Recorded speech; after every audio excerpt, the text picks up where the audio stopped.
सिंधु घाटी सभ्यता, हड़प्पा सभ्यता, कांस्ययुगीन सभ्यता, इंडस वैली सिविलाइजेशन। सिंधु घाटी सभ्यता का टाइम पीरियड लगभग 2300 बीसी से 1700 बीसी तक माना जाता है, लेकिन इसमें बहुत सारा कंफ्यूजन है। अगर आप इसे कहीं पे सर्च भी करते हैं तो ये कई जगहों पे कोई इसे 3300 बीसी पुरानी और कई लोग इसे 7000 बीसी पुरानी तक मानते हैं, लेकिन इसका टाइम पीरियड इसे लगभग 5500 साल पुरानी बताता है।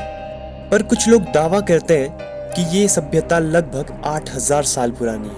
हाँ, 8000 साल पुरानी। 1921 तक भारत की सबसे पुरानी सभ्यता वैदिक सभ्यता मानी जाती थी, लेकिन 1921 में दयाराम साहनी द्वारा हड़प्पा सभ्यता की खोज के बाद पता चला कि वैदिक सभ्यता हमारी सबसे पुरानी सभ्यता नहीं है, बल्कि ये हड़प्पा सभ्यता है।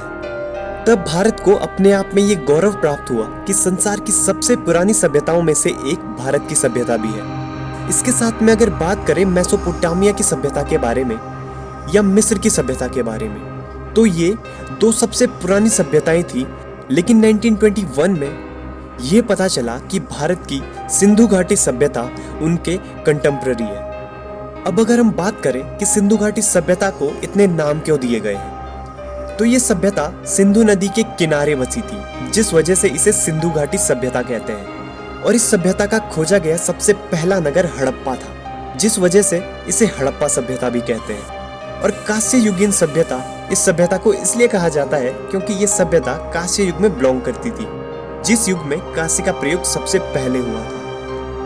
सबसे पहले इस सभ्यता के बारे में सर चार्ल्स मैसन ने 1826 में बताया था।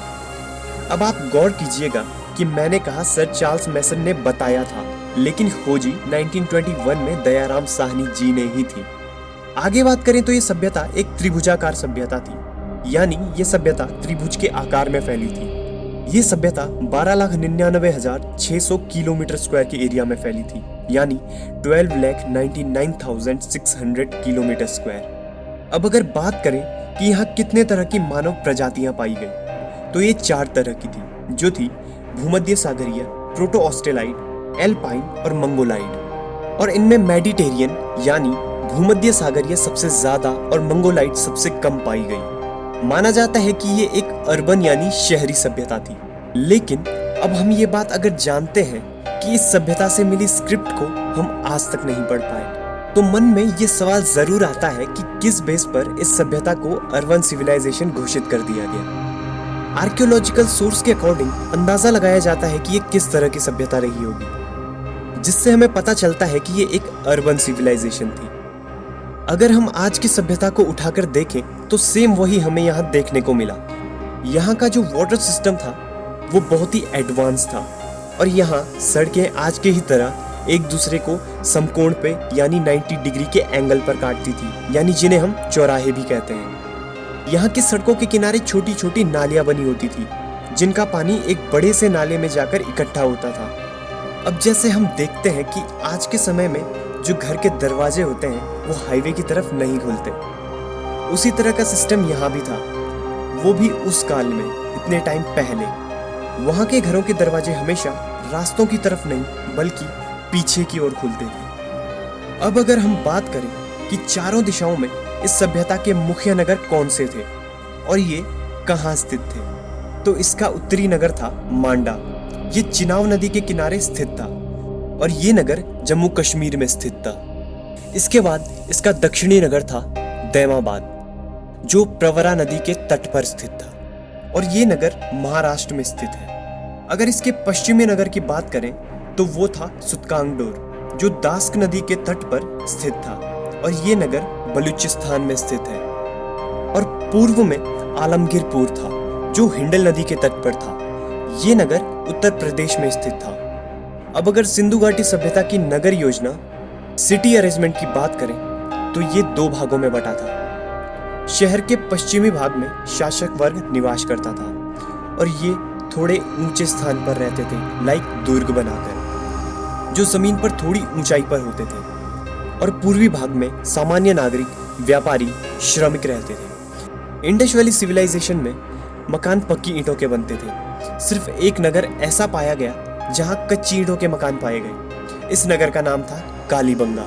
इंडस वैली सिविलाइजेशन के नगरों के बारे में बात करें तो इनका पहला नगर हड़प्पा दयाराम साहनी द्वारा 1921 में खोजा गया, जैसा कि मैंने पहले भी बताया। लेकिन अभी हम बाकी नगरों के बारे में भी जानेंगे। इसका एक नगर मोहनजोदड़ो भी था। इस नगर की खोज राखलदास बनर्जी द्वारा की गई थी और इस नगर में मातृ देवी की मूर्ति भी पाई गई। कहा जाता है कि इंडस वैली सिविलाइजेशन में मेजॉरिटी ऑफ स्टैचूज विमेंस के पाए गए हैं, जिससे आर्कियोलॉजिस्ट अंदाजा लगाते हैं कि यह सभ्यता मातृसत्तात्मक सभ्यता थी, मतलब घर की मुखिया विमेन होती थी। अब इंडस वैली सिविलाइजेशन में ऐसे बहुत से एविडेंस मिले हैं जो अच्छे भी हैं और बुरे भी, जिनमें से कुछ हैं जैसे नौशेरा में सिंदूर का एविडेंस मिला था और रोपड़ में कुत्ते को शव के साथ दफनाने का एविडेंस तक मिला है। धौलावीरा से विशाल जलाशय का एविडेंस मिला है। अगर यहाँ का सामाजिक जीवन देखें तो वो भी काफी एडवांस था। जैसे यहाँ लोग एंटरटेनमेंट के लिए चौपड़ और पासे खेला करते थे, और इंडस वैली सिविलाइजेशन के लोग साज सज्जा पर भी काफी ध्यान देते थे। कई जगहों पर तो पुरुषों को भी आभूषणों के साथ दफनाया पाया गया है। यहाँ के लोगों की इकोनॉमी का मुख्य हिस्सा कृषि और व्यापार था, और आप जानकर हैरान होंगे कि यहाँ के लोग इंटरनेशनल व्यापार भी करते थे। इससे हमें इतना तो एहसास हो ही गया है कि हम अभी एडवांस नहीं बल्कि तब एडवांस हुआ करते थे। और यहाँ तक कि ये लोग डेसिमल से भी परिचित थे, यानी दशमलव से। अब आप ही बताइए कि हम ज्यादा डेवलप थे या वो लोग। और ये लोग खेती से भी पूरी तरह परिचित थे, यहाँ तक कि ये लोग गेहूं, जौ, राई, मटर, तिल, कपास एक्सेट्रा हर तरह की फसल में इंट्रोड्यूस थे।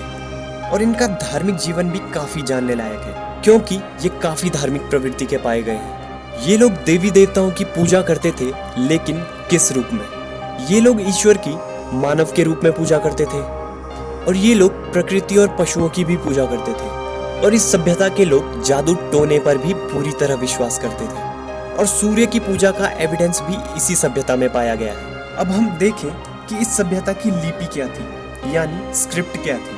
यहाँ की लिपि रिटन रूप में पाई गई है, लेकिन हमारे द्वारा ये आज तक पढ़ी नहीं जा सकी।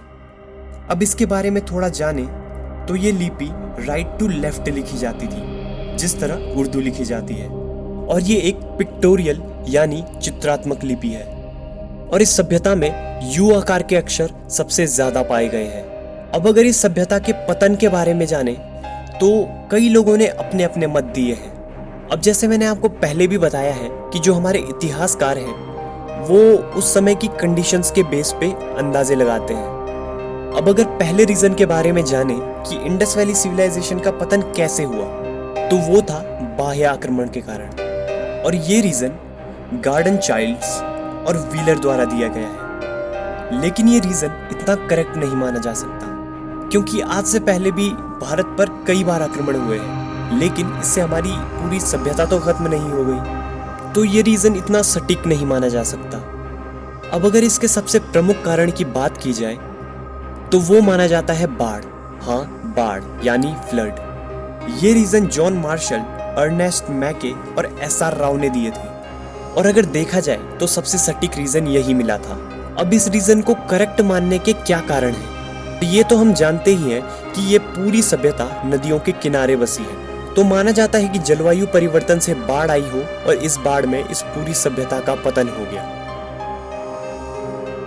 वीडियो अगर थोड़ा सा भी पसंद आया हो तो वीडियो को लाइक ज़रूर कीजिएगा, और कमेंट में हमें इसी तरह की न्यू वीडियोस की एडवाइस देते रहिएगा, ताकि हम आपके लिए और वीडियोस भी लाते रहें। और इसी तरह की और वीडियोस देखने के लिए हमारे चैनल को सब्सक्राइब कीजिए और बेल आइकन पे घंटी को दबा दीजिए। सब्सक्राइब।